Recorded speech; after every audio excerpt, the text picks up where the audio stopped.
The late Charlie Munger, Warren Buffett's right-hand man, once said that your first $100,000 is the toughest to earn, but most crucial for building wealth. It's a bitch, but you gotta do it.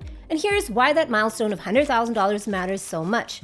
Say you're 30 years old and plan to retire at 60. If you have $100,000 saved up now, invest into the stock market, and assuming a realistic average growth of 8% per year, you will have $1 million after 30 years. And that's without saving any additional money. Now instead, let's say you only have $10,000 saved up and invest into the stock market also over 30 years. In this scenario, you'll only end up with $100,000. And the huge difference in growth comes down to the power of compounding. The more money you start off with, the more dramatically it grows over time as returns build on increasingly larger amounts. And that's why it's so important to get to your first $100,000 as soon as possible. But how do you actually do it? $100,000 is a lot of money, and you might feel that in this economy it's impossible. And granted, it's not easy. Sometimes people tell me in the comments, I can't even save $1,000. And yes, it doesn't come without sacrifices and, no joke, a bit of suffering. Pick up your damn suffering. But hey, no pain, no gain. Munger said, I don't care what you have to do. If it means walking everywhere and not eating anything that wasn't purchased with a coupon, find a way to get your hands on $100,000. And he's right, because once you hit that $100,000 mark, you'll be glad you did it. But it won't happen without a plan, so in this video, I want to share with you the method I used to save $100,000 in Canada. I achieved this together with T, my husband, so combined, we managed to save $200,000. Having a partner in crime, a like-minded one, does make things easier. And before you freak out, let me tell you in advance that this method, which I call the 1-2-2 method, doesn't involve eating ramen for the next 10 years or banning yourself from entering any coffee shop. So let's start. The method 1-2-2 refers to a total of 5 years during which you'll save up your first $100,000. If it happens earlier, then great. Otherwise, 5 years is a good time horizon you can work towards. In a time span of 5 years, I used a combination of different strategies each year to finally get to my first $100,000 in Canada. In year 1, the focus was on cutting costs. Usually, people have a lower income when they're younger, and their income gradually becomes higher over the years. So the fastest way to immediate savings is to cut down your expenses. In our first year of saving towards $100K, we only had a combined income of $70K. Not each, but combined. So to create an immediate savings boost, we decided to downsize our lifestyle and live a super frugal life so that we could save 60% of our gross income. This was basically our most frugal year, and the only way we could do this was because we knew that it wouldn't be like this forever. This is what it meant in practice. We slashed our 3 biggest expenses, and you know what they are: housing, transportation, and food. Instead of getting a 2-bedroom apartment, which would be super comfortable, we moved to a 325 square foot apartment in a rather old building. It was so small that I could touch the kitchen stuff from my bed, literally. Because it was so tiny, we spent less than $1,000 on furniture and barely any appliances because we couldn't fit anything in there. And it's not like we couldn't afford anything better or bigger, but it was a conscious decision to save big on our number 1 cost so that we could have a head start. To get around Toronto where we were living, we only took public transportation, even for destinations that were 1.5 hours away, and even if it was minus 20 degrees in the winter. We perhaps took an Uber once to buy a TV from Best Buy. To keep our food bill down, we bought 95% of our food at No Frills or Walmart & Co., and we mostly cooked and ate at home, which tested my cooking skills, and we kept eating out to a minimum. And also, we didn't travel internationally, as that would set us back a few $1,000s. During this super frugal year, we quickly saved up about $15,000, invested the money, and let it compound over that 5-year period. The first year was super difficult but motivating because we saw real results. And in case you're also finding it hard to make big changes and live frugally, try and treat this as a sort of a challenge.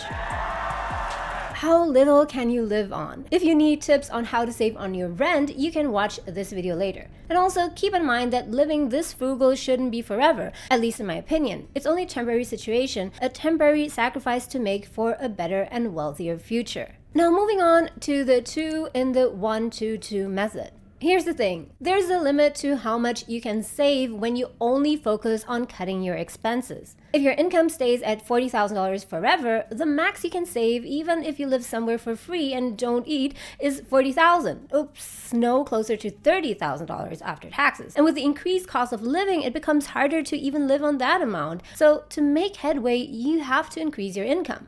Now here's what we did in the next 2 years, years 2 and 3. In years 2 and 3, the focus was on increasing our income while keeping our budget in check. This second part of the equation is super important. It's not time to relax the budget yet. In year 2 and 3, our combined income reached an average of over $100,000. We worked more hours, and yes, it took a toll on my health, so I wouldn't recommend doing this long term. I got a freelance job that paid me $100 per hour, and T got a new job where he got paid considerably more. I also started my YouTube channel, multiple careers, and this channel living in Canada as a side thing, which made me $0 at that time. And because we kept our expenses low, we still managed to save about 40% of our net income. We saved a lot of money because we benefited from a double effect here: low expenses and much higher income. And I have to admit that our expenses did increase a bit. We earned more, and it was just tempting to spend much more on trips to the coffee shop, another sweater, and so on. And our biggest expense at the end of year 3 was going on vacation to Indonesia.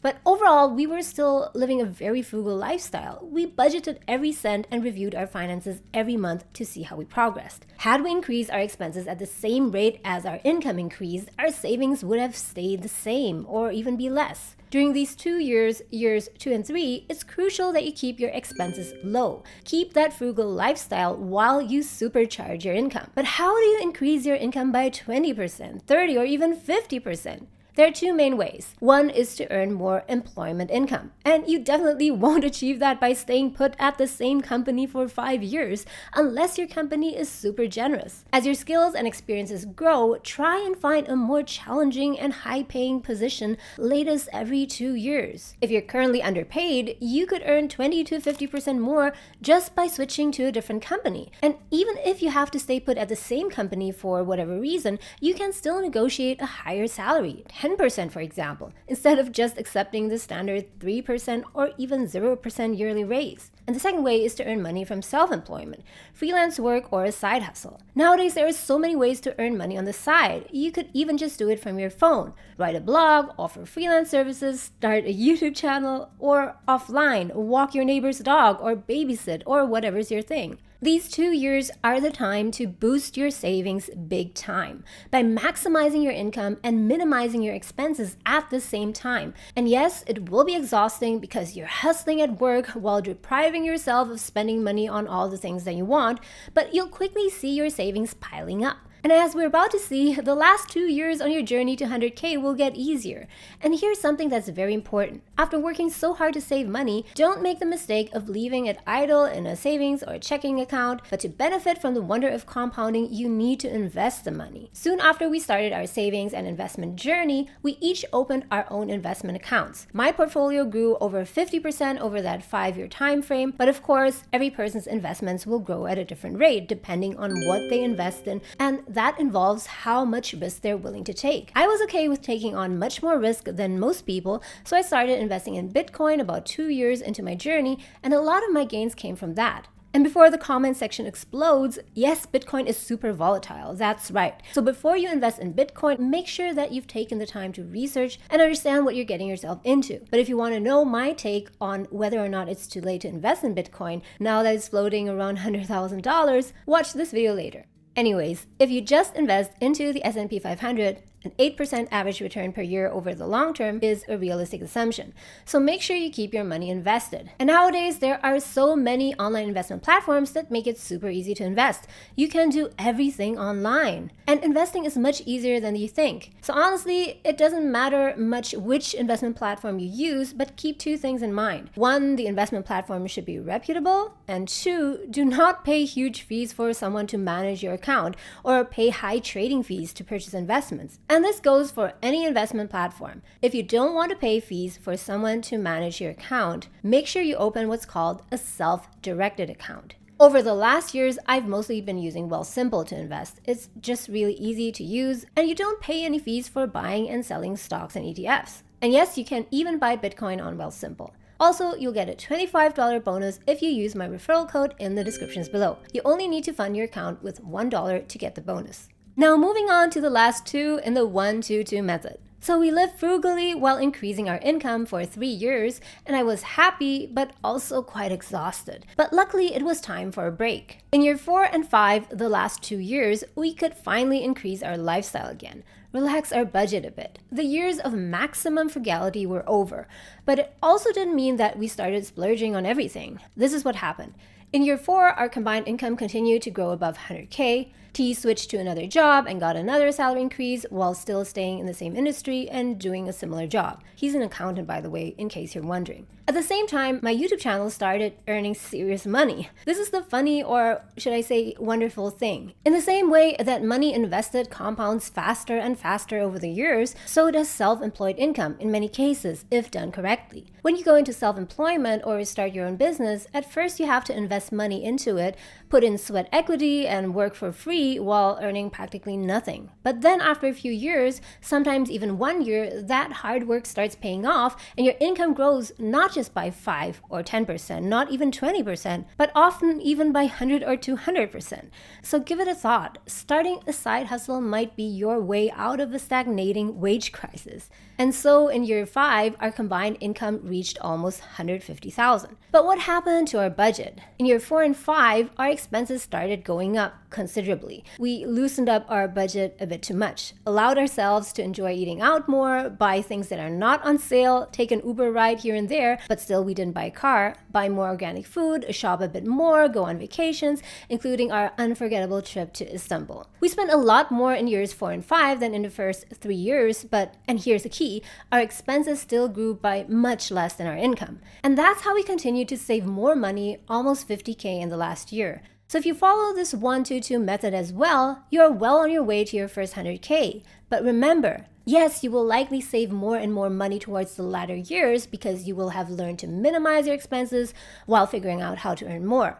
But that last chunk of money, 50K in our example, will have the least amount of time to compound. Whereas the first chunk of money that you save in your first years of your 100K journey will have 4 more years to compound. So it's super important that you really go crazy frugal, I would say, in the first year. Suffer in the first year, but reap the rewards later on. And I can't tell you how rewarding that feeling is. If you've never had substantial savings in your account, but then get to a point where you look at your investment account and see 100K sitting there, that's precious and it tastes better than a 3-course meal at a fine dining restaurant. So to sum it up, year 1, focus on living frugally. This will be the most frugal year you'll ever live, so make it count and don't be afraid to suffer while preparing to ramp up your income. Years 2 and 3, keep your budget while maximizing your income by job hopping, negotiating, and side hustling. Years 4 and 5, slowly relax your budget while continuing to grow your income. Now, you might say that this sounds trivial, but most people don't do this. And really, there's no trick to saving money. It really comes down to what you spend and what you earn and what financial decisions you make every day. And of course, also what investment decisions you make. So in case you're still looking for a great investment platform to start investing or diversify where you invest, then consider using Wealthsimple. The link is down below. And if you want to know what I think about Bitcoin and if it's too late to invest in Bitcoin now that it had surpassed 100K at one point, watch this video next.